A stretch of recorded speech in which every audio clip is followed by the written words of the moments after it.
तो दोस्तों यहाँ पर मॉडल पेपर सॉल्व करेंगे जो कि आपके लेखपाल का है। ठीक है, अब प्रारंभ में लगभग 2 प्रैक्टिस सेट बहुत ही कठिन थे, है ना, लेकिन अब जो प्रैक्टिस सेट है वो आपके ठीक है, मॉडरेट है, बड़े अच्छे आपके हैं। तो वीडियो को पूरा देखिएगा, पसंद आता है तो भाई वीडियो को लाइक जरूर करिएगा। ठीक है, जितने लोग वीडियो जाते हैं, आवाज आ रही है, सभी को मिल पा रही है ना। चलिए तो स्टार्ट करते हैं। यहाँ पर आपका पहला क्वेश्चन दिया गया है कि निम्नलिखित में से टखना शब्द आपका है कैसा है। चलिए बताइएगा कि जो टखना शब्द है ये कैसा शब्द है, आपसे पूछा गया है। चलिए 1 का ऑप्शन देना है, 1 का ऑप्शन में से क्या हो जाएगा। चलिए यहाँ पर जवाब देना है आपका आंसर इनमें से राइट क्या हो जाएगा 1 नंबर में। तो देखिए इसका राइट आंसर आपका हो जाएगा तन कैसा है ना, जैसे तन कैसा होता है वैसे टखना कैसा है। मतलब यहाँ पर क्या हो जाएगा कि टखना जो आपका है ये आपका बन जाएगा ए नंबर, ये आपका पुल्लिंग हो जाएगा। जैसे तन कैसा है, टखना कैसा है, अर्थात जो शरीर का अंग है ये क्या होता है, पुल्लिंग हो जाएगा। यहाँ पर आंसर बनेगा आपका ए नंबर राइट हो जाएगा। ठीक है ना, स्त्रीलिंग मत लगाइएगा। अगला क्वेश्चन आपसे दिया गया है निम्नलिखित में से सदैव कौन सा शब्द एक वचन में होता है। चलिए यहाँ पर जवाब देना है निम्नलिखित में से कौन सा शब्द सदैव एक वचन में होता है। सदैव एक वचन में प्राण, सामग्री, बाल, अक्षत, इनमें से कौन सा हो जाएगा। तो देखिए यहाँ पर जो आपका दिया गया है कौन सा, बी नंबर सामग्री। सामग्री जो आपका है ये हमेशा क्या होता है, एक वचन में ही होता है। ठीक है ना, बाल मत लगाइएगा, जो बाल होते हैं ना ये आपके सदैव बहुवचन में होते हैं, बाल हमेशा बहुवचन में ही होते हैं, लेकिन ये जो आपका सामग्री है ये आपका किस में होता है, सदैव एक वचन में होता है। अगला क्वेश्चन दिया गया है कि मामा जी बस के द्वारा दिल्ली गए, वाक्य में प्रयुक्त कारक आपको बताना है। ये बताना है किसमें से कौन सा कारक है। मामा जी बस के द्वारा, के द्वारा किसमें होता है, के द्वारा होता है कर्ण से के द्वारा ना, किसके द्वारा, बस के द्वारा, अर्थात ऑप्शन क्या हो जाएगा यहाँ पर थर्ड नंबर आपका राइट हो जाएगा। ठीक है, चलिए अगला क्वेश्चन दिया गया है निम्नलिखित में से किस विकल्प में अपूर्ण वर्तमान काल का उदाहरण आपका नहीं है। देखो दिया गया है अपूर्ण वर्तमान काल का उदाहरण नहीं है। तो अपूर्ण वर्तमान काल जो क्रिया अभी लगभग आप देख सकते हैं लिख रही है, तो क्रिया आपकी है, ये भी आपकी है, जा रही है, ये भी अपूर्ण भूतकाल है ना, वो अपूर्ण वर्तमान काल है। लेकिन यहाँ पर राखी नृत्य करती होगी, ये होगी शब्द जो आपका है ये तो भाई आपका अपूर्ण तो आपका नहीं है। यहाँ पर क्या हो जाएगा, यहाँ पर जो आपका हो जाएगा ऑप्शन आपका बनेगा डी नंबर आपका हो जाएगा। ये जो आपका राखी ये संदिग्ध वर्तमान काल है, कैसा है, ये आपका संदिग्ध वर्तमान काल है। तो याद रखिए यहाँ पर आंसर क्या बनेगा आपका डी हो जाएगा, ये अपूर्ण भूतकाल नहीं है, संदिग्ध है। अगला क्वेश्चन आपसे दिया गया है निम्नलिखित में से किसमें सभी शब्द परस्पर पर्यायवाची नहीं है। शब्द परस्पर पर्यायवाची नहीं है, तो चलिए इसका आंसर लॉक करिएगा। देखते हैं इसका आंसर क्या हो जाएगा 5 नंबर में। देखो यहाँ पर दिया गया है माल्य और मालिका, है ना, फिर दिया गया है यहाँ पर आपका महतारी। तो देखो यहाँ माल्य और मालिका ये आपके माला के पर्यायवाची हैं, ये माला के पर्यायवाची हैं। लेकिन यहाँ पर जो महतारी है, क्या महतारी है, ये आपका माँ का पर्यायवाची होता है। किसका, माँ का पर्यायवाची होता है। इस कारण से यहाँ पर आंसर ए नंबर ये आपका परस्पर पर्यायवाची आपके नहीं है। अगर तीनों ही जो आपके पॉइंट है आपके सही दिए गए हैं। अगला क्वेश्चन आपसे दिया गया है निम्नलिखित में से किस विकल्प में विलोम शब्द युग्म आपका शुद्ध दिया गया है। विलोम शब्द युग्म आपका शुद्ध दिया गया है वो किसमें दिया गया है। चलिए यहाँ पर जवाब देने का प्रयास करें, यहाँ पर आंसर आपका राइट क्या हो सकता है। चलिए तो देख सकते हैं यहाँ पर जो आपका आंसर है कह रहा है खास का मुक्त दिया गया है, ग्राह का त्याज दिया गया है और शुद्ध दिया है। तो देखो ग्राह, ग्राम का यहाँ पर कह सकते हैं ग्राह, यहाँ पर जो त्याज है ऑप्शन बिल्कुल हो जाएगा बी नंबर राइट हो जाएगा। ग्राह का त्याज होता है, खास का कह सकते हैं जैसे आपका आम होता है ना, यहाँ पर ये खास जो आपका ये अशुद्ध है, क्योंकि खास जैसे कोई क्या खास व्यक्ति है तो उसका क्या हो जाएगा आम हो जाएगा। यहाँ पर गरल, गरल का क्या होता है, सुधा होता है। ठीक है ना, खल मतलब खल का होता है साधु या कह सकते हैं सज्जन कह सकते हैं। तो ऑप्शन बी नंबर आपका यहाँ पर शुद्ध दिया गया है। क्लियर हो गया। अगला क्वेश्चन यहाँ पर दिया गया निम्नलिखित में से किस विकल्प में संविच्छेद आपका अशुद्ध दिया गया है। यहाँ पर जो आपका संविच्छेद है वो भी अशुद्ध है, इनमें से कौन है, निधन, करुण, निष्करण, निष्कटंक, निष्फल और आपका निष्कपट। तो बताइए भाई यहाँ पर आंसर क्या हो सकता है आपका। यहाँ पर 7 का देखिए ऑप्शन जो आपका हो जाएगा सी नंबर। यहाँ पर जो निष्धन फल दिया है ये आपका गलत दिया गया है। क्यों गलत है, क्योंकि इसका होता है निधन फल होता है। क्या होता है, निधन फल, ये आपका बनता है। इसका कारण है ऑप्शन सी नंबर आपका यहाँ पर गलत दिया गया है, विसर्ग संधि। ठीक है, चलिए आगे बढ़ते हैं। क्वेश्चन आपसे दिया गया है निम्नलिखित में से पर्यावसान शब्द में संधि बताइए कि पर्यावसान शब्द में जो संधि होगी वो आपकी कौन सी हो जाएगी। यहाँ पर आंसर देना है, आपका राइट आंसर यहाँ पर क्या हो जाएगा। चलिए पर्यावसान मतलब बनता क्या है, परिधन अवसान, क्या बनेगा, परिधन अवसान बनेगा। अब यहाँ पर देख सकते हैं परिधन अवसान मतलब देख सकते हैं इसका ऑप्शन हो जाएगा आपके डी नंबर यण संधि होगा। क्या हो जाएगा, यण संधि। पर्यावसान में जो आपकी संधि है यण संधि याद रखिएगा। ठीक है ना, एक रूल होता है कि छोटी बड़ी, छोटा बड़ा है ना, या ऋषि के बाद कोई भी असमान सो रहता है तो छोटी बड़ी या का या जो होता है या हुआ और में कन्वर्ट हो जाता है। मतलब ऑप्शन जो आपका बनेगा वो आपका हो जाएगा डी नंबर राइट हो जाएगा। ठीक है, चलिए आगे बढ़ते हैं। क्वेश्चन आपसे पूछा गया है कह रहा आपसे पद्मनाथ शब्द में जो समास है आपका कौन सा है। यहाँ पर बताइएगा कह रहे पद्मनाभ में जो समास है आपका इनमें से क्या हो जाएगा। मतलब कहा जाता है पद मतलब कह सकते हैं यहाँ पर कमल, कमल है नाभि जिसके, क्या देखिएगा पद्मनाभ कहते हैं कि पद अर्थात कमल जिसके नाभि में है, अर्थात कमल है जिसके नाभि में, है ना। तो यहाँ पर आपकी नाभि में देखा होगा कोई आपको भगवान दिखाई दिए होंगे, टीवी में देखा होगा या फोटो में देखा होगा जिनके नाभि से कमल गया होगा, किसे कहते हैं, विष्णु भगवान को कहते हैं ना। तो विष्णु भगवान है तो इसका मतलब आपका बहुवचन समास यहाँ पर आंसर राइट हो जाएगा। ठीक है, चलिए तत्पुरुष नहीं होगा भाई, ये होगा बहुवचन समास, क्योंकि विशेष अर्थ निकाला है। जब विशेष अर्थ होता है तो भाई वहां पर क्या होता है, बहुवचन होता है। अगला क्वेश्चन आपसे दिया गया है कह आपसे क्षत्रिय धाम शब्द का सही समास विग्रह इनमें से क्या हो जाएगा ना। तो यहाँ पर आंसर भी हो जाएगा क्षत्रियों में अधम, ये इसका क्या होगा समास विग्रह होगा। ऑप्शन में आपका बी नंबर होगा। ये कौन सा हो जाएगा, तो अधिकरण तत्पुरुष समास है। क्या अधिकरण तत्पुरुष समास, याद रखिए इसका ऑप्शन में आपका बी नंबर राइट हो जाएगा। ठीक है, चलिए आगे बढ़ते हैं। क्वेश्चन दिया गया है कि निम्नलिखित में से किस विकल्प में सभी शब्द आपका शुद्ध दिए गए हैं। यहाँ पर बताइएगा जो सभी शुद्ध शब्द हैं वो आपकी किसमें है, यहाँ पर आंसर आपका कौन सा हो जाएगा। चलिए यहाँ पर 11 नंबर में। तो भाई अगर हम 11 की बात करते हैं तो यहाँ पर देखिए यार आपसे यहाँ पर कोमदी और आपकी कौनते, कोमदी होता है कोमदी नहीं होता है, मतलब ये जो ऑप्शन आपका तो गलत हो गया है ना। कौनते होता है कौनते, मतलब आपका ये भी गलत हो गया है। केंद्रीयकरण दिया गया, केंद्रीयकरण दिया है और सीजना क्या दिया है, सीजना। तो केंद्रीयकरण में कोई गलती है क्या, केंद्रीयकरण, यहाँ पर केंद्रीयकरण उपकरण, यहाँ पर सींचना दिया गया है, सीजना होता है, सीजना होता है, क्या होता है यहाँ पर खींचना, खींचना होता है यहाँ पर खींचना। यहाँ पर देखिए ऑप्शन सी वाला कुमुदनी और किंचित, कुमुदनी और किंचित ये बिल्कुल आपके यहाँ पर राइट दिए गए हैं, जिसका ऑप्शन सी बन रहा है, बिल्कुल एक नंबर आपके खाते में जोड़े जा रहे हैं। आगे बढ़ते हैं, क्वेश्चन दिया गया है निम्नलिखित में से शुद्ध वाक्य इनमें से कौन सा हो जाएगा। कह रहा है फल का खूब पका होना चाहिए, फल को खूब होना चाहिए है ना, मतलब फल खूब पका होना चाहिए से बोल सकते थे, फल फल खूब पका होना चाहिए कह सकते थे ना, तो मतलब ये गलती आपकी हो गई है। मेरा नाम श्री रमेश जी है, तो खुद के नाम के लिए कभी भी श्री का प्रयोग नहीं करते हैं, मेरा नाम रमेश है ये बोल सकते थे, ये गलती है। उन्हें बड़ी यातनाएं दी गई है ना, तो यहाँ पर क्या हो जाएगा, यहाँ पर जो हो जाएगा उन्हें कठोर यातनाएं दी गई, उन्हें कठोर दी गई, इसका मतलब ये भी गलत है। तो ऑप्शन हो जाएगा आपका डी नंबर, इस शरण में आए व्यक्ति की रक्षा करनी चाहिए, ऑप्शन डी इसका राइट आंसर हो जाएगा। आगे बढ़ते हैं, क्वेश्चन दिया गया है निम्नलिखित में से किस मुहावरे का अर्थ दंग रह जाना है। यहाँ पर बताइएगा कि किस मुहावरे का अर्थ होता है दंग रह जाना, दंग रह जाना। तो कह रहा है मुंह की खाना, ठाक मार न जाना, दांतों तले उंगली दबाना, हाथ धो बैठना। देखिए यहाँ पर जब कोई दंग रह जाना मतलब होता है क्या, दांतों तले उंगली दबाना, मतलब ऑप्शन बने आपका थर्ड नंबर। आगे बढ़ते क्वेश्चन दिया है उखली में सिर देना मुहावरे का से क्या होता है। उखली में सिर देना मुहावरे का से इनमें से क्या हो जाएगा 14 नंबर में। तो देखिए 14 की अगर बात करते हैं तो कह रहा है जोखिम मोल क्यों ले रहे हो ना, बोलते हैं उखली में सिर देना मतलब जोखिम मोल लेना, ऑप्शन बनेगा यहाँ पर आंसर आपका हो जाएगा डी नंबर, इसमें राइट हो जाएगा, जो सटीक आंसर होगा डी ही लगाना। ठीक है, चलिए आगे बढ़ते हैं, क्वेश्चन आपसे पूछा गया है निम्नलिखित में से किस लोकोक्ति का आशय है अपना दोष बहाना करके टालना, अपना दोष बहाना करके टालना, इसका अर्थ इनमें से क्या हो जाएगा। तो ऐसी स्थिति में क्या होता है, यहाँ पर देखो इसमें से क्या हो जाएगा, तो यहाँ पर होता है नाच न जाने आंगन टेढ़ा। आप देखे होंगे जब नाचने का समय होता है तो लोग अपना कुछ बहाना बता देते हैं और टाल देते हैं, मतलब अपना दोस्त बताकर यहाँ पर टालना, तो ऑप्शन बनेगा ए नंबर, इसका राइट हो जाएगा। पढ़े पर गुने नहीं, यहाँ पर आंसर आपका बनेगा ए नंबर, आपका हो जाएगा ए नंबर। ठीक है, चलिए आगे बढ़ते हैं, क्वेश्चन आपसे पूछा गया है ढाक के 3 पात लोकोक्ति का सार्थक अर्थ क्या होता है। ढाक के 3 पात इसका अर्थ पूछा गया है, यहाँ पर इसका अर्थ इनमें से क्या हो जाएगा। चलिए यहाँ पर आंसर लॉक करना है, 16 नंबर का ऑप्शन में से क्या हो जाएगा। चलिए सभी लोग जवाब देते हुए चलेंगे भाई। यहाँ पर देखिए आपका 16 का ऑप्शन बन जाएगा आपका बी नंबर। याद देखिए सदा एक सी, क्या सदा एक सी होता है, ढाक के 3 पात मतलब होता है सदा एक सी स्थिति। ठीक है, सदा एक सी स्थिति होती है, याद रखिएगा। ठीक है, अच्छा यहाँ पर 3 लोग से मथुरा नारी होता है सबसे अलग विचार रखना, उसे कहते हैं। ठीक है, जैसे 3 लोग से मथुरा प्यारी होता है। यहाँ पर अगला क्वेश्चन दिया गया है प्राण रक्षक एक शब्द के लिए उपयुक्त वाक्यांश का चयन करना है। प्राण रक्षक किसे कहते हैं, ये बताइए, प्राण रक्षक जो कहते हैं वो किसे कहते हैं, यहाँ पर जवाब देना है, आपका आंसर क्या हो जाएगा। चलिए यहाँ पर देखिए 17 नंबर में, तो जो किसी के प्राणों की रक्षा करे, जो किसी के प्राणों की रक्षा करे उसे बोलते हैं प्राण रक्षक बोलते हैं। क्या बोलते हैं भाई, उसे प्राण रक्षक बोलते हैं। चलिए क्वेश्चन दिया गया है स्पर्श तत्सम रूप का तद्भव रूप बताइएगा, स्पर्श तत्सम रूप का तद्भव इनमें से क्या हो जाएगा 18 नंबर में। ये भी क्वेश्चन आपका एक ऐसा है जिसको लगभग सभी लोग यहाँ पर गलत कर सकते हैं। देखते हैं यहाँ पर इस प्रश्न का जवाब कितने लोग देंगे। देखो यहाँ पर स्पर्श तत्सम रूप का तद्भव क्या होता है, यहाँ पर याद रखिएगा ना तो एहसास होगा ना तो छूना होगा, यहाँ पर हो जाएगा परस। क्या होता है, परस, इसका राइट आंसर बनेगा थर्ड नंबर हो जाएगा, याद रखिएगा। यहाँ पर जो एहसास या छूना है एक प्रकार के इनके पर्याय हैं। ठीक है, तो इसका राइट आंसर बनेगा थर्ड नंबर, यहाँ पर परस होता है, नोट कर लीजिएगा परस। अगला क्वेश्चन आपसे दिया गया है, कह रहा है सया तत्सम रूप का तद्भव क्या होता है। यहाँ पर बताइएगा कि सया तत्सम रूप का तद्भव रूप इनमें से क्या हो जाएगा 19 नंबर में। सया का होता क्या है, यहाँ पर सेज होता है। क्या होता है, सेज, जो कि ऑप्शन बनेगा ए नंबर, राइट हो जाएगा, इसका तद्भव सेज हो जाएगा। ठीक है ना, चलिए यहाँ पर आगे बढ़ते हैं, क्वेश्चन दिया है निम्नलिखित में से माया शब्द का अनेकार्थी शब्द आपका कौन सा है। माया अनेकार्थी बोलते हैं मोह माया, बोल देते हैं ना, मोह माया में ना पढ़ो और पढ़ाई करो, है ना, इधर उधर करने से अच्छा है पढ़ाई पर फोकस करें। तो आंसर क्या हो जाएगा, ए नंबर आपका राइट हो जाएगा। ठीक है, चलिए अगला क्वेश्चन दिया गया है कि निम्नलिखित गद्यांश दिया गया है, और गद्यांश में तो आपको पता है कि आपके जो क्वेश्चन होते हैं वो ग्रामर से रिलेटेड आपके दिए गए हैं। कि अवकाश शब्द का विलोम क्या होता है। अवकाश का विलोम इनमें से क्या हो जाएगा, अवकाश का क्या होता है, अनअवकाश हो जाएगा, मतलब ऑप्शन क्या बनेगा यहाँ पर आपका आंसर 21 का बनेगा आपका ए नंबर, सॉरी अवकाश का हो जाएगा कौन सा, अनअवकाश हो जाएगा, बी नंबर आपको दिया गया है अवकाश अनअवकाश। अगला क्वेश्चन दिया गया है जो शरीर से संबंध हो उसे क्या कहते हैं। जो शरीर से संबंध हो उसके लिए शब्द क्या प्रयोग करेंगे। 22 का ऑप्शन हो जाएगा शारीरिक बोलते हैं। क्या बोलते हैं, शारीरिक, मतलब ऑप्शन क्या बनेगा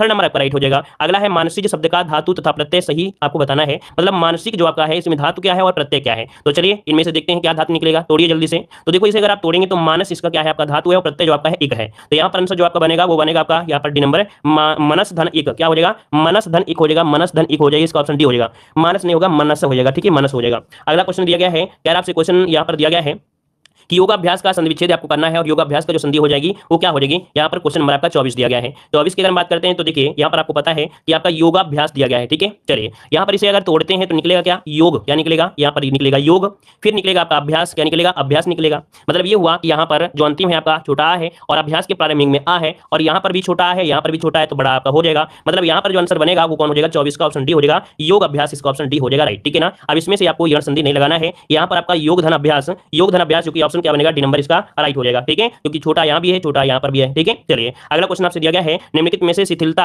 शब्द से संज्ञा शब्द आपकी क्या है। यहाँ पर बताइए, कह रहे हैं शिथिलता शब्द में संज्ञा है। तो देखो यहाँ पर शिथिल होता तो बात अलग होती, लेकिन शिथिलता है बढ़ता है, अर्थात मतलब क्या है, भाव को दर्शा रही है, तो भाव जो कि ऑप्शन क्या बनेगा यहाँ पर सी नंबर आपका राइट हो जाएगा। अगला क्वेश्चन आपसे दिया गया है कि निम्नलिखित में से कौन सा युग्म आपका असंगत है। यहाँ पर देखो आपसे दिया गया है असंगत शब्द की बात किया गया है, क्वेश्चन नंबर आपके 51 में दिया गया है। तो चलिए यहाँ पर 51 नंबर आप जवाब दीजिए कि क्या आंसर यहाँ पर हो सकता है।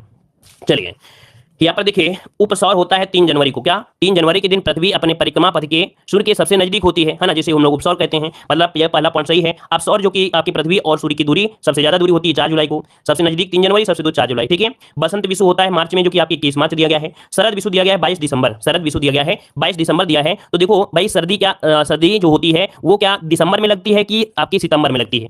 सर्दी जो आपकी होती है देखा जाए मौसम के अनुसार तो आपकी सर्दी स्टार्ट होती है कब से? आपके सितंबर से होती है। और सितंबर में एक डेट आपको पता होगा 23 सितंबर। क्या पता है आपको? 23 सितंबर। मतलब यहाँ पर जो आपका होना चाहिए वो आपका 23 सितंबर होना चाहिए। शरद विषु होता है 23 सितंबर, ना कि यहाँ पर आपका 8 दिसंबर। मतलब यहाँ पर देखिए 22 दिसंबर जो आपका है ये बड़ा दिन होता है। बोलते हैं ना 22 दिसंबर को उत्तरी गोलार्ध में मकर संक्रांति, दक्षिण गोलार्ध में कर्क की स्थिति में होता है ना। मतलब ये जो 22 दिसंबर में है रात दिन बराबर वाली स्थिति आपकी है। ठीक है, चलिए समझ गए होंगे। अगला क्वेश्चन दिया गया है यार विश्व का सबसे व्यस्ततम महासागर कौन सा है? विश्व का सबसे व्यस्त महासागर इनमें से कौन हो जाएगा? यहाँ पर आंसर लॉक करना है 52 नंबर में। चलिए 52 की अगर हम बात करते हैं तो जवाब दीजिएगा।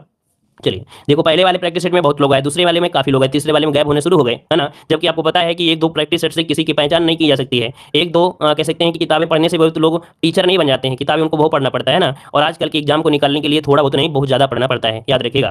देखो भारत का सबसे व्यस्ततम महासागर यहाँ पर 52 नंबर का ऑप्शन बनेगा आपका सेकंड, उत्तरी अटलांटिक महासागर। याद रखिए सबसे व्यस्त आपका है कौन? यहाँ पर आपका हो जाएगा बी नंबर हो जाएगा। ठीक है ना। यह समुद्री मार्ग उत्तर पूर्वी संयुक्त राज्य अमेरिका और जो आपको यूरोप को मिलाता है, याद रखिएगा। देखा जाए तो औद्योगिक दृष्टि से विकसित प्रदेशों के बीच स्थित है आपका उत्तर अटलांटिक महासागर। ठीक है। अगला क्वेश्चन दिया गया है निम्नलिखित में से किस महासागर से होकर जीरो देशांतर गुजरती है? जीरो देशांतर जो आपकी गुजरती है वो कहां से गुजरती है? तो आपने जैसे ये पूरा क्या है मान लो एक मैप मान लेते हैं प्रकार से, ये आपका तीनों प्रकार से आपको मैप हो गया। तो इसके बीचों बीच से आपकी आती है जो आपकी जीरो वाली आती है, जो कि ग्रीनविच लंदन से होकर जाती है। मतलब यहाँ पर देखो स्टार्टिंग में आपका देखो पड़ जाता है अटलांटिक महासागर पड़ता है, दक्षिण सागर भी आपका पड़ता है। ठीक है ना। मतलब यहाँ पर जो आंसर है वो आपका कौन सा हो सकता है? तो 53 का ऑप्शन हो जाएगा थर्ड नंबर अटलांटिक महासागर। क्या अटलांटिक महासागर हो जाएगा? ऑप्शन बनेगा आपका थर्ड नंबर राइट हो जाएगा। ठीक है। एक तो आपका होता है आर्कटिक महासागर से जाता है, ठीक है, एक अटलांटिक महासागर से और दक्षिण महासागर से। तीन में ऑप्शन कौन दिख रहा है? आपका यही वाला दिख रहा है। तो आंसर क्या जोड़ देंगे? सी नंबर आपका राइट हो जाएगा।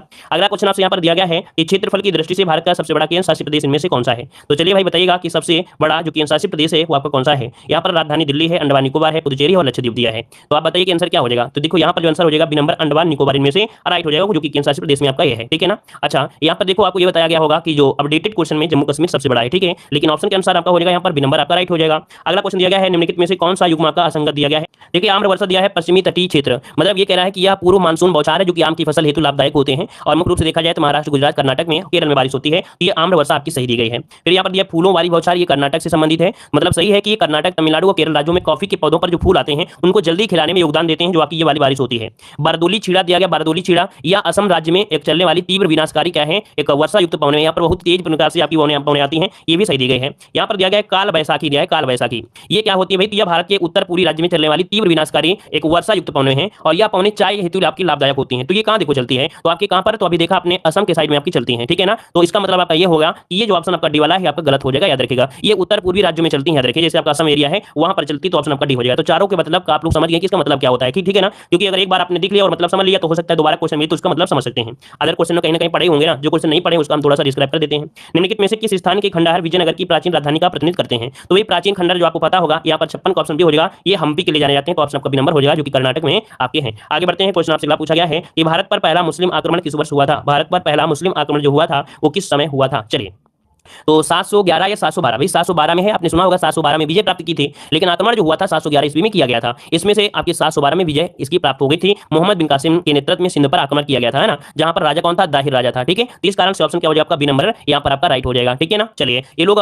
साम्राज्य नहीं स्थापित कर रहे थे, ये सिर्फ क्या लूट वगैरह कर रहे थे, इस वजह से। तो ऑप्शन में आपका यहाँ पर बी नंबर आपका हो जाएगा। जी हाँ, अगर ऑप्शन में आपका होता 712 तो आप लोग क्लियर है कि 712 ही लगाइएगा। ठीक है। चलिए यहाँ पर आगे बढ़ते हैं। क्वेश्चन दिया गया है कि मौर्य सम्राट अशोक के निम्नलिखित में से किस शिलालेख में 1 ग्राम के भूराजस्व में रियायत का उल्लेख दिया गया है? अशोक का एक अभिलेख है जिसमें 1 ग्राम के भूराजस्व में रियायत का उल्लेख किया गया है। ये किया गया है रुम्मिन देही लघु स्तंभ है, जो ऑप्शन डी हो जाएगा लुम्बिनी का स्तंभ है। याद रखिए लुम्बिनी का ये स्तंभ है जिसे बोलते हैं रुम्मिन देही। क्या बोलते हैं? यहाँ का जो अभिलेख है उसे बोलते हैं रुम्मिन देही अभिलेख कहते हैं। ठीक है। और ये अशोक द्वारा शासन के 20वें वर्ष इस स्थान पर धर्म यात्रा का उल्लेख किया गया है। आगे बढ़ते हैं। क्वेश्चन आपसे अगला पूछा गया है कि चीनी यात्री फायान की भारत यात्रा के समय गुप्त वंश में शासक कौन था? जब यहाँ पर फायान आया था उस समय भारत पर कौन था भाई? तो आपके थे चंद्रगुप्त द्वितीय थे। याद रखिए इसका ऑप्शन हो जाएगा थर्ड नंबर कि उस समय जो आपके थे वो आपके कौन थे? चंद्रगुप्त द्वितीय थे। क्लियर है ना। चलिए और ये चीन में जो एक सेंसी प्रांत है वहां की राजधानी चांगगान का रहने वाला था। चांगगान का रहने वाला ये था। अगला क्वेश्चन आपसे दिया गया है कि प्रथम मतदाता दिवस कब मनाया गया है? प्रथम मतदाता दिवस कब मनाया गया? यहाँ पर 60 का जवाब दीजिएगा। प्रथम मतदाता दिवस मनाया गया, ये कब मनाया गया? देखिए 60 का ऑप्शन बात करते हैं तो देखिए यहाँ पर जो दिया गया है कि 25 जनवरी 2011 को। क्या? 25 जनवरी 2011 को तत्कालीन राष्ट्रपति थे आपकी कौन उस समय? 2011 में कौन थी? प्रतिभा पाटिल थी। उन्होंने प्रारंभ किया था।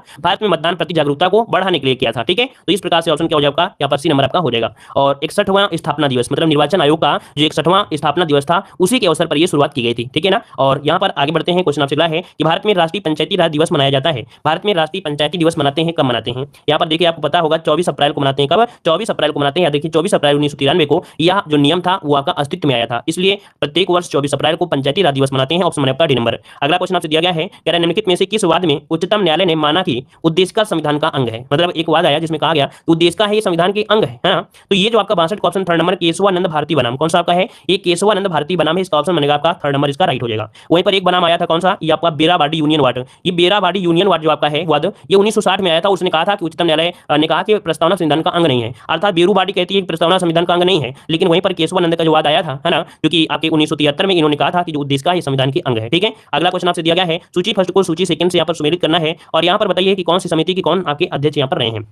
संघ समिति की जो आपके पंडित जवाहरलाल नेहरू थे है ना, संघ की आपकी पंडित जवाहरलाल नेहरू, इसका 3 हो जाएगा। प्रांतीय की जो आपकी थी वो आपकी कौन थी? सरदार पटेल थी, तो इसका आपका 4 हो जाएगा। नियम जो बना रहे थे डॉक्टर राजेंद्र प्रसाद थी, तो इसका आपका 2 हो जाएगा। अल्पसंख्यक उप समिति की थी तो एच.सी. मुखर्जी थी, इसका क्या हो जाएगा? 1 हो जाएगा। तो सबसे पहले इसका क्या कर लीजिए आप लोग स्क्रीनशॉट ले लीजिएगा। ठीक है, जिससे आप लोगों को ये थोड़ा बहुत याद भी रह सकता है। चलिए तो इस प्रकार से हो जाएगा 3 4 2 1 हो जाएगा। 3 4 2 1 जो कि भी ऑप्शन 3 4 2 1 ऑप्शन हो गया, ये नंबर आपका राइट हो गया। अगला क्वेश्चन दिया गया है कि मानव शरीर में सर्वाधिक मात्रा में पाई जाने वाली जो डब्ल्यूबीसी है वो आपकी कौन सी है? मानव शरीर में सर्वाधिक मात्रा में पाई जाने वाली जो आपकी डब्ल्यूबीसी है वो आपकी कौन सी होती है? तो न्यूट्रोफिल होती है। क्या होती है? इसको नोट कर लीजिएगा। ये मानव शरीर में पाई जाने वाली सर्वाधिक मात्रा में पाई जाती है न्यूट्रोफिल। ठीक है ना, जो कि बृहद भक्षाणु भी इसे कहते हैं, बृहद भक्षाणु भी इसे कहा जाता है। ठीक है, जो बहुत ही जो हानिकारक सूक्ष्म जीव होता है उनका भक्षण जो करती है वो आपको यही करती है। ठीक है, चलिए अगला क्वेश्चन आपसे दिया गया है कि निम्नलिखित में से किसे एलपीजी के रिसाव का पता लगाने के लिए मिलाया जाता है? तो एलपीजी के कह सकते हैं रिसाव होता है, इसके लिए जाते हैं क्या यहाँ पर 65 का ऑप्शन बनेगा आपको दिया गया है।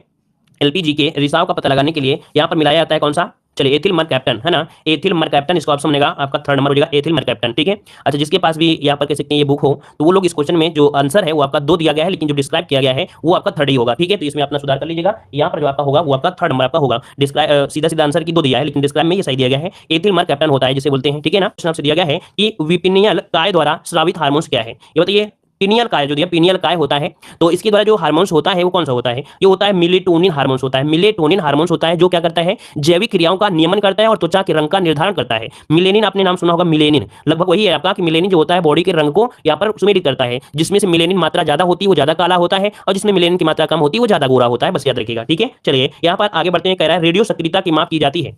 चलिए यहाँ पर बताइएगा कि रेडियो सक्रियता की जो माप की जाती है वो किसे करते हैं? 67 नंबर का ऑप्शन बनेगा। यहाँ पर आपका जवाब इनमें से 67 का क्या बनेगा?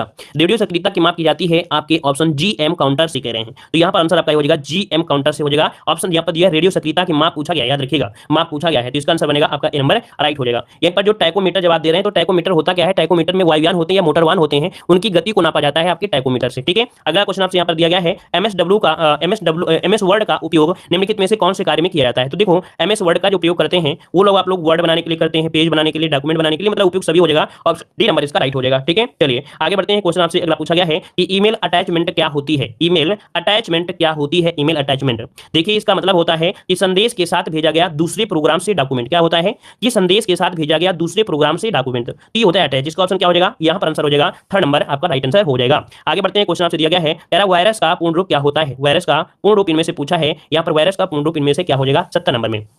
तो देखिए इसका पूरा रूप होता है क्या? यहाँ पर 3rd नंबर हो जाएगा कि विजुअल क्या दिया है? Vital information resource under sign SIENG, इसका जो आंसर होगा वो 3rd नंबर होगा, नोट कर लीजिएगा। ठीक है, इसे अपना पढ़ लीजिएगा, इसका आंसर आपका 3rd हो जाएगा। आगे बढ़ते हैं। क्वेश्चन आपसे पूछा गया है कि BRO द्वारा किस स्थान पर सबसे ऊंची सड़क बनाई गई है? यहाँ पर बताइएगा BRO अर्थात सीमा सड़क संगठन, क्या सीमा सड़क संगठन ने लद्दाख में दुनिया के सबसे ऊंची जगह पर सड़क बनाकर विश्व रिकॉर्ड बनाया है, तो इसका आंसर हो जाएगा आपका 3rd नंबर। लद्दाख में बनाया है, कहां पर? उमलिंग ला दर्रा पर आपका बनाया गया है। ठीक है, और यह सड़क लद्दाख में उमलिंग दर्रे से लगभग बहुत ऊंचाई पर स्थित है, याद रखिएगा। ठीक है, Guinness book of world record में इसका दर्ज हुआ है जो आपकी सड़क आपकी है। ठीक है, क्लियर है। आगे बढ़ते हैं। क्वेश्चन आपसे पूछा गया है निम्नलिखित में से कौन खेल रत्न प्राप्त करने वाली प्रथम महिला क्रिकेटर बनी है? इसको देखिए, खेल रत्न प्राप्त करने वाली प्रथम महिला क्रिकेटर बनी है, इनमें से कौन है? तो ये है आपकी मिताली राज। नोट करिएगा कि जो मिताली राज है ना, जो मिताली राज है इनको खेल रत्न प्राप्त करने वाली प्रथम महिला बनी है, याद रखिएगा। ठीक है, क्लियर हो गया है। और आपको पता होगा कि रामनाथ कोविंद द्वारा कह सकते हैं समारोह जो आयोजित किया गया था है ना, कहां पर? राष्ट्रपति भवन में। तो 12 खिलाड़ियों को मेजर ध्यानचंद, क्या 12 खिलाड़ियों को मेजर ध्यानचंद पुरस्कार दिया गया था, 35 खिलाड़ियों को दिया गया था यहाँ पर पर आपका अर्जुन पुरस्कार दिया गया था, और 10 जो आपके थे 10 को द्रोणाचार्य अवार्ड से सम्मानित किया गया था। ठीक है, तो ऐसे आपको नोट भी कर लेना है। आगे बढ़ते हैं, ये जो आपकी मिताली राज है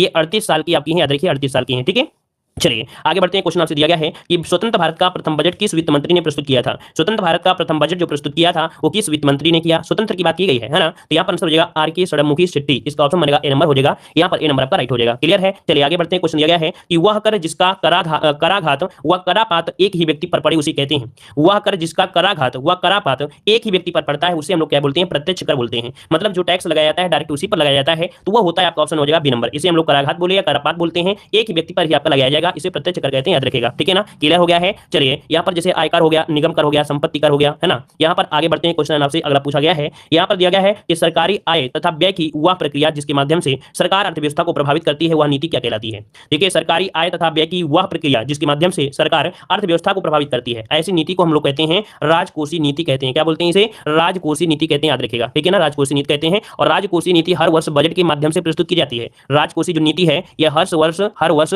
बजट के माध्यम से क्या की जाती है? आप सभी को सामने प्रस्तुत की जाती है, अर्थात यहाँ पर आंसर हो जाएगा आपका बी नंबर हो जाएगा। ठीक है, आगे बढ़ते हैं। क्वेश्चन आपसे पूछा गया है कि उत्तर प्रदेश आर्थिक समीक्षा 2020-21 के अनुसार पशुधन जो कि कुक्कुट को छोड़कर के मामले में उत्तर प्रदेश का देश में कौन सा स्थान आपका रहा है? तो देखो 76 का जो ऑप्शन है वो आपका हो जाएगा पहला स्थान है। अर्थात जो पशुधन आपकी एक आर्थिक समीक्षा अर्थात गणना की गई है, इसमें से कुक्कुट को छोड़ दिया जाए तो इसके मामले में देखा जाए जो उत्तर प्रदेश है ये देश में प्रथम स्थान आपका हो गया है। यहाँ पर कुल जो आपका पशुधन है वो लगभग 13.4% पशुधन आपका है। वहीं पर जो आपका कुक्कुट है ये पशु का योगदान लगभग आपका 2.56% आपके उत्तर प्रदेश में है कुक्कुट पालन में।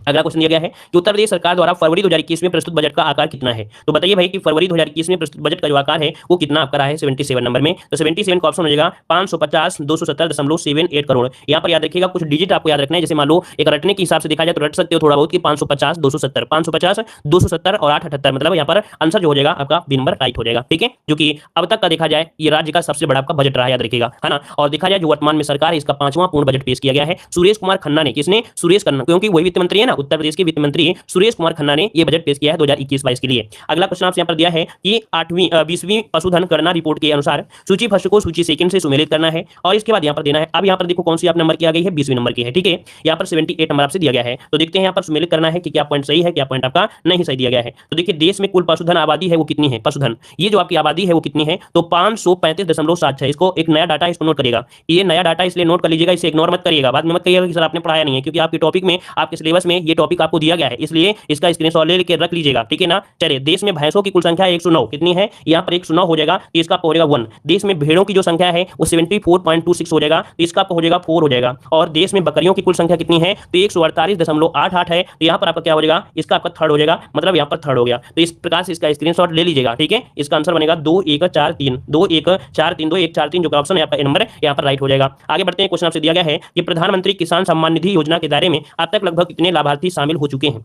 आईएमपी आपकी योजना है, नोट कर लीजिएगा कि प्रधानमंत्री किसान सम्मान निधि योजना के दायरे में अब तक लगभग कितने लाभार्थी शामिल हो चुके हैं? तो इसमें शामिल हो चुके हैं 14.5 करोड़। कितने? 14.5 करोड़ यहाँ पर आपके शामिल हो चुके हैं, याद रखिएगा। और इस योजना के माध्यम से जो परिवार हैं उनको प्रति वर्ष 6,000 रुपए की आर्थिक सहायता प्रदान की जा रही है। और यह 6,000 रुपए पता होगा आपको कि बैंक से जुड़े हुए जो खाते हैं तो 4 माह की 3 किस्तें आपको दी जाएंगी, मतलब प्रत्येक किस्त जो होगी वो 2,000 की उपलब्ध कराई जाती है। तो इस कारण ये सबसे बड़ी देखा जाए बड़ी अच्छी योजना है, जिसके माध्यम से सरकार की कोई भी भाषण होता है तो इस योजना का नाम भी देते हैं। तो नोट कर लीजिए, इसका ऑप्शन हो जाएगा ए नंबर। आगे बढ़ते हैं। क्वेश्चन दिया गया है आपसे यहाँ पर संकल्प का पूर्ण रूप क्या है? संकल्प का पूर्ण रूप इनमें से क्या हो जाएगा? मतलब इसका जो हिंदी होता है आजीविका संवर्धन हेतु कौशल अधिग्रहण और ज्ञान जागरूकता, इसका हिंदी में होता है। और इसका इंग्लिश में होता है स्किल्स। ये वाला जो ऑप्शन है आपका ये वाला, इसको नोट कर लीजिएगा, स्किल्स, और इसको अपना देख लीजिएगा। ठीक है, पढ़ लीजिए, ये हो जाएगा स्किल्स, एक्विजिशन, नॉलेज। ठीक है, इसको पढ़ लीजिएगा। इसे हिंदी में कहते हैं आजीविका संवर्धन हेतु कौशल अधिग्रहण और ज्ञान जागरूकता। ठीक है, चलिए आगे बढ़ते हैं। क्वेश्चन दिया गया है यहाँ पर दिया सूची फर्स्ट को सूची सेकंड से यहाँ पर सुमेलित करना है। तो एक लाठा में जो होता है 99 इंच होता है, क्या होता है? 99 इंच होता है, इसका 4 हो जाएगा। 20 उनवांसी, देखो यहाँ पर 20 उनवांसी बराबर होता है 1 कचवांसी, मतलब ये हुआ कचवांसी का एक पार्ट बराबर निकालेंगे तो 20 उनवांसी होता है। तो यहाँ पर जो आपका हो जाएगा 20 उनवांसी बराबर 1 कचवांसी के, तो इसका हो जाएगा थर्ड नंबर। ठीक है, इसका हो जाएगा थर्ड। और 20 बिस्वा में होता है कितना? 1 बीघा, और 1 बीघा को बोलते हैं 3025 वर्ग गज। ठीक है, 1 बीघा को बोलते हैं 3025 वर्ग गज, तो इसका हो जाएगा आपका बी नंबर। नंबर। और 1 गज इलाही बराबर होता है 33 इंच। अगर आपको पता हो, अगर हमने थ्योरी वाला वीडियो देखा होगा तो हमने बताया था जो इलाही जो आपका है वो 33 इंच का होता है, तो इसका हो जाएगा क्या 1 हो जाएगा। तो इस प्रकार से हो जाएगा, इसका नोट कर लीजिएगा, इसी प्रकार से स्क्रीनशॉट लीजिए और अपनी कॉपी में इसको नोट कर लीजिएगा। जहां पर एक बना भी रहोगे, आप लोग इतने जुड़े हो तो भाई अपना कॉपी तो बना ही रहोगे कि नहीं, कि सिर्फ टेस्ट पेपर ही लगाते रहोगे। टेस्ट पेपर से कुछ नहीं होता है, जो आपको लगता है कि ये नया क्वेश्चन है और सर ने बताया है तो उसको नोट कर लिया करें, एक कोई कॉपी बना लीजिएगा। ये अदर एग्जाम नहीं है, ये भूल जाती है, डिजिट है आपके लेखपाल की ग्रामीण परिवेश की डिजिट भूल जाते हैं बहुत जल्दी। ठीक है, तो 4 3 2 1 इसका ऑप्शन हो जाएगा, 4 3 2 1 4 3 2 1 इसका आंसर राइट हो जाएगा। मानते हैं कि किताब में सब कुछ होता है, लेकिन जब कॉपी बनाई जाती है, क्यों बनाई जाती है? कोचिंग आप लोग जाते हो क्यों जानते हो? कि टीचर थोड़ी जो चीजें बताएगा वो अच्छी होंगी, जो एग्जाम में मिल सकती हैं। आयोग तो नहीं बन सकते हैं, लेकिन यह है कि प्रयास ये होता है कि वो क्वेश्चन मिल सकते हैं। ठीक है, इसलिए कॉपी बनाना जरूरी होता है। निम्नलिखित में से आधिकारिक रूप से रैयतवाड़ी व्यवस्था का आरंभ किसने किया था? आधिकारिक रूप से रैयतवाड़ी व्यवस्था, ये भी क्वेश्चन आप देख सकते हैं बार बार मिल रहा है। तो ये आपके टॉमस मुनरो ने, ऑप्शन में आपका बी नंबर टॉमस मुनरो ने किया था, याद रखिएगा। आपके 1820 क्या 1820 में टॉमस मुनरो ने इसे व्यवस्थित रूप दिया था और कई क्षेत्रों में लागू किया था, जैसे महाराष्ट्र, असम और आपका कुर्ग। अगला क्वेश्चन आपसे दिया गया है, निम्नलिखित में से सूर्यास्त कानून किस भूराजस्व व्यवस्था के अंतर्गत आपका बनाया गया था? सूर्यास्त व्यवस्था दिया गया है, सूर्यास्त व्यवस्था जो थी ये किसके तहत? देखो, सूर्यास्त कानून व्यवस्था को बोलते हैं स्थायी बंदोबस्त भूराजस्व के अंतर्गत बनाया गया है। मतलब यहाँ पर जो आंसर आपका हो जाएगा स्थायी बंदोबस्त, या तो आप सूर्यास्त कानून बोल दीजिए या तो इसे स्थायी बंदोबस्त बोल लीजिएगा, है ना। ऑप्शन हो जाएगा आपका सी नंबर। आपने पढ़ा होगा कि सूर्यास्त कानून इसलिए कहा जाता है क्योंकि जमींदारों को एक निश्चित राशि एक निश्चित समय को सूर्यास्त से पहले चुकानी पड़ती थी, नहीं तो उसकी जमीन नीलाम कर दी जाती थी। इस कारण से इसे सूर्यास्त नाम कहा जाता है। अगला क्वेश्चन आपसे दिया है कि वह जरीब लाइन जो किसी वर्ग आयताकार के आर पार जाती है उसे क्या कहते हैं? बताइएगा, वह जरीब लाइन जो किसी वर्ग आयत के आर पार जाती है उसे क्या कहते हैं? तो इसे कहा जाता है वतरी लाइन। क्या बोलते हैं इसे? वतरी लाइन कहा जाता है, वतरी लाइन कहते हैं, याद रखिएगा। ठीक है, चलिए आगे बढ़ते हैं। क्वेश्चन आपसे पूछा गया है, हिंदू मुस्लिम एकता को समर्पित सुलाकुल उत्सव है, इसका आयोजन कहां पर किया जाता है? और यूपी जीके तो आपको पता है कि आप लोग तुरंत जवाब लगा सकते हैं यूपी जीके में। तो भाई सुलाकुल उत्सव कहां लगाते हैं, मिलाते हैं, आपकी कहां लगता है? आपकी आगरा में लगता है, याद रखिए आगरा में। ठीक है ना। चलिए यहाँ पर अगला क्वेश्चन दिया गया है, निम्नलिखित में से कौन सा युग्म आपका सुमेलित नहीं है? यहाँ पर बताइए कौन सा युग्म आपका सुमेलित नहीं है। 86 नंबर में पहला पॉइंट दिया, उत्तर प्रदेश के प्रथम राज्यपाल दिया है बीबी मलिक थे। तो ये बताइए उत्तर प्रदेश के जो आपके प्रथम राज्यपाल थे वो क्या थे? सरोजिनी नायडू नहीं थे क्या? पहले थी आपकी सरोजिनी नायडू थी। क्या थी भाई? सरोजिनी नायडू थी, सरोजिनी नायडू थी, याद रखिएगा। मतलब पहला ही पॉइंट यहाँ पर क्या हो गया? गलत हो गया है, याद रखिएगा। उत्तर प्रदेश के मुख्यमंत्री गोविंद बल्लभ पंत हो जाएंगे। उत्तर प्रदेश की विधान परिषद के प्रथम जो आपके सभापति थे वो चंद्रभाल थे, याद रखिए। उत्तर प्रदेश विधान परिषद के प्रथम सभापति चंद्रभाल थे, याद रखिए। और उत्तर प्रदेश के प्रथम मुख्य सचिव जो थे वो आपके भोलानाथ झा थे, भोलानाथ झा थे। मतलब ये गलत है, लेकिन ये सही है, ये सही है, ये सही है। तो इसको भी नोट कर लीजिए, क्योंकि प्रथम दिया गया है और आपसे दिया गया है विधान परिषद मुख्य सचिव, तो इनको भी एक जगह नोट कर लीजिए ताकि उत्तर प्रदेश का एक भी क्वेश्चन आपका छूट ना पाए। अगला क्वेश्चन आपसे यहाँ पर दिया गया है कि सूची फर्स्ट को सूची सेकंड से यहाँ पर सुमेलित करना है, और इतना अच्छा क्वेश्चन है कि इसको आप लोगों ने रट लिया होगा। देखिए हमने बताया है कि जो भी हम पढ़ा दें, ये समझो राम बाण आपकी होती है जो हमारी क्लासें चलती हैं, उससे बाहर नहीं जाएगा। हम रटा रटा के मारते हैं, रटा रटा के बिल्कुल रट जाता है। खेल का सामान मिलता है कहाँ पर? मेरठ में। हमने बताया था खेल का सामान मिलता है मेरठ में। अधिकतर यहाँ पर जो मेरठ में होती है वो क्रिकेट से संबंधित चीजें आपकी बनाई जाती है ना।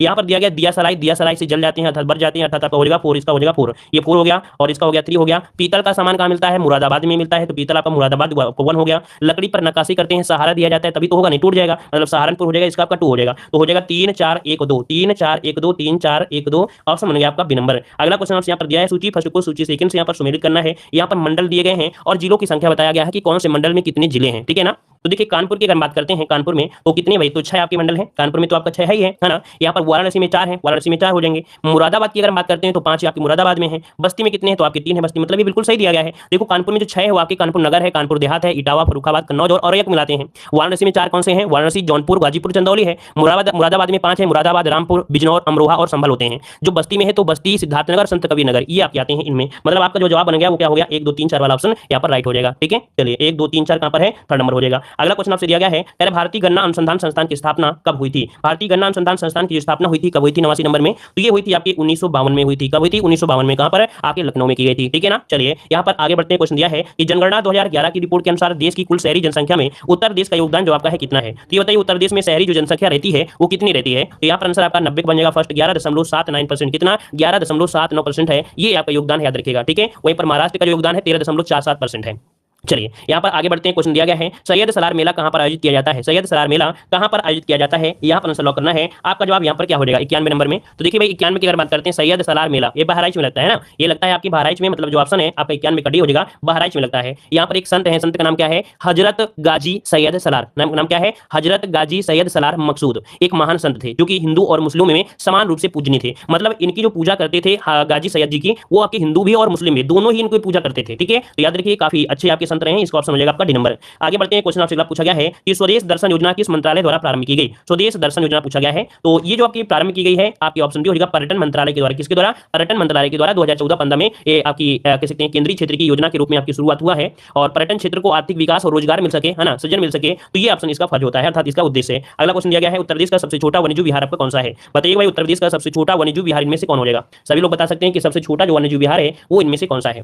चलिए 2 नंबर में यहाँ पर बी नंबर आ रहा है, तो बिल्कुल है महावीर स्वामी वन्यजीव विहार जो आपका ये सबसे छोटा है, और सबसे बड़ा जो आपका है वो आपका हस्तिनापुर वन्यजीव विहार है। अगर पूछे कि जो सबसे बड़ा है, ये बड़ा जो आपका है वो आपका कौन सा है? हस्तिनापुर है, और सबसे छोटा जो आपका है वो आपका कौन सा हो जाएगा? सॉरी क्या बोल रहे हैं, सबसे छोटा जो आपका हो गया महावीर स्वामी, ठीक है, महावीर स्वामी सबसे छोटा, और ये जो आपका है सबसे क्या है भाई? बड़ा है, याद रखिएगा, ठीक है ना। अच्छा, और यहीं पर देखा जाए प्रथम वन्यजीव विहार पूछ ले तो क्या बताएंगे कि उत्तर प्रदेश का प्रथम वन्यजीव विहार कौन था? तो चंदौली में था, जो कि 1957 में स्थापित किया गया था, चंदौली वाला, ठीक है ना। चलिए यहाँ पर कछुआ वाला कहां पर है? कछुआ वाला है आपके वाराणसी में है, ठीक है। चलिए आगे बढ़ते हैं, क्वेश्चन दिया गया है उत्तर प्रदेश का औसत जोत कितना है? उत्तर प्रदेश का औसत जोत है ये कितना है, याद रखिएगा। तो यहाँ पर औसत जोत है, आपका जवाब हो जाएगा फर्स्ट नंबर 0.73 हेक्टेयर, मतलब लगभग एवरेज में देखा जाए तो इतनी खेती एक लोगों के पास यहाँ पर आपका है, ठीक है। और अगर पूछे कि फसल की गहनता कितनी है, तो 156, देखिए उत्तर प्रदेश की फसल गहनता है वो 156% आपकी है। यहाँ पर 68% भाग पर क्या होती है? कृषि खेती होती है। अगला क्वेश्चन आपसे दिया गया है, उत्तर प्रदेश राजस्व विभाग द्वारा संचालित पहली बीमा योजना आपकी कौन सी थी? उत्तर प्रदेश राजस्व विभाग द्वारा संचालित पहली बीमा योजना पूछा गया है, पहली बीमा योजना क्वेश्चन बन सकता है। तो पहली बीमा योजना है जो कि आपकी कृषक दुर्घटना बीमा योजना है। किसी भी कृषक जैसे व्यक्ति है उसका अगर दुर्घटना हो जाती है, मतलब कुछ भी हो जाती है, तो उसको पैसा दिया जाता है। और वहीं पर जो दूसरी आपकी है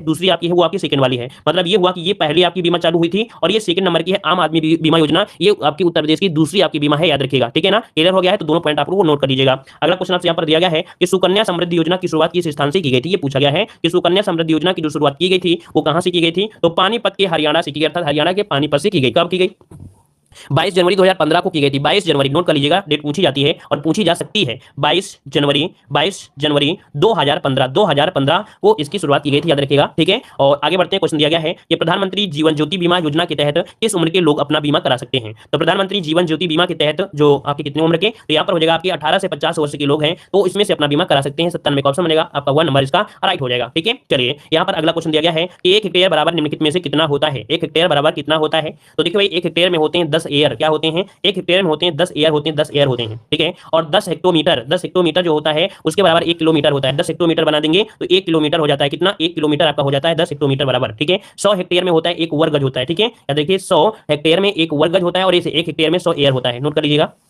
आगे बढ़ते हैं, क्वेश्चन आपसे दिया गया है उत्तर प्रदेश में कुंभ मेले का आयोजन किया जाता है। उत्तर प्रदेश में कुंभ मेले का जो आयोजन किया जाता है कहां पर किया जाता है? तो देखिए भाई 99 का ऑप्शन हो जाएगा बी नंबर आपके प्रयागराज में होता है। कहां पर? प्रयागराज में होता है। वैसे आपको पता है कि भारत में कुल 4 जगह हैं जहां पर कुंभ मेले का आयोजन किया जाता है। एक तो आपका हो गया प्रयागराज, दूसरा हरिद्वार, तीसरा नासिक, चौथा आपका उज्जैन हो जाएगा, ठीक है। अगर भूल सकते हो तो आपको एक ट्रिक बता दें, क्योंकि कुंभ में जाते हैं तो आप लोग क्या करते हैं? नहाऊं, क्या होते हैं? नहाने तो जाते हैं कि नहीं जाते हैं? कुंभ में क्या करते हैं? नहाए जाते हैं। तो ना से हो जाएगा नासिक हो जाएगा, ठीक है ना। ए से हो जाएगा आपका इलाहाबाद हो जाएगा, एच से हो जाएगा हरिद्वार हो जाएगा, और यू से हो जाएगा उज्जैन हो जाएगा, ठीक है। तो ये एक ट्रिक होती है जिसके माध्यम से आप लोग आराम से पढ़ सकते हैं कि ना से नासिक, ए से इलाहाबाद, ए से हरिद्वार, यू से आपका उज्जैन हो जाएगा। उज्जैन पड़ता है मध्य प्रदेश में पड़ता है, नासिक महाराष्ट्र में, हरिद्वार उत्तराखंड में, और प्रयागराज उत्तर प्रदेश में, ठीक है। चलिए आगे बढ़ते हैं, क्वेश्चन आपसे दिया गया है क्या निम्नलिखित में से किस भारतीय प्रधानमंत्री द्वारा अंत्योदय अन्न योजना की शुरुआत की गई? ये बताइएगा कि अंत्योदय अन्न योजना की शुरुआत जो की गई थी किसके द्वारा की गई थी? यहाँ पर आंसर जो आपका हो जाएगा क्या हो जाएगा? इसकी शुरुआत जो की गई थी वो आपके सन 2000 में की गई थी। कब की गई थी? सन 2000 में की गई थी। अगर डेट पूछे तो आपको बताना है 25 दिसंबर। क्या बताना है? 25 दिसंबर सन 2000 में इसकी शुरुआत की गई थी। 76वें नंबर का जन्मदिवस मनाया गया था इनका। कितने नंबर का? 76वें नंबर का इनका जन्मदिवस मनाया गया था।